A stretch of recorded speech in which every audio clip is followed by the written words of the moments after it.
News 28 मराठीमध्ये आपले स्वागत आहे। आजच्या मोठ्या बातम्यांबद्दल बोलूया। धापेवाडा वाढोणा सावळी उबाळी रोडवरील निष्कृष्ट कामामुळे नागरिक त्रस्त। कळमेश्वर तालुक्यातील धापेवाडा वाढोणा सावळी उबाळी हा डांबरी रोड अत्यंत निष्कृष्ट दर्जाचा बनविण्यात आल्याचा आरोप ग्रामस्थांकडून करण्यात येत आहे।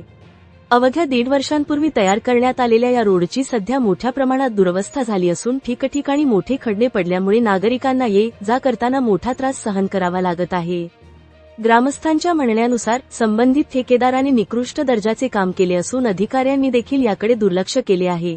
त्यामुळे रोडची अवस्था दिवसेंदिवस खराब होत चालली आहे। विशेषतः उन्हाळ्यात या मार्गावर अपघात होण्याची शक्यता वाढली असून वाहनचालक मोठ्या अडचणींचा सामना करावा लागत आहे। वाढोणा गावाचे सरपंच रोशन भालेराव तसेच सावळी खुर्द गावाच्या सरपंच प्रियंका चौरे यांनी या रोडबाबत प्रशासनाला पत्र पाठवून दुरुस्तीची मागणी केली आहे। मात्र अद्याप कोणतीही ठोस कार्यवाही करण्यात आलेली नसल्याचा आरोप करण्यात येत आहे।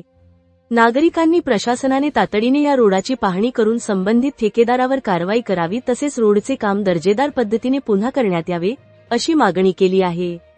तसेच सावनेर विधानसभा क्षेत्राचे आमदार आशिष देशमुख यांनीही या प्रकरणात लक्ष घालून रोडचे काम मार्गी लावावे अशी मागणी ग्रामस्थांकडून होत आहे। नागपूर ग्रामीण रिपोर्टर इशिका धार्मिकची रिपोर्ट।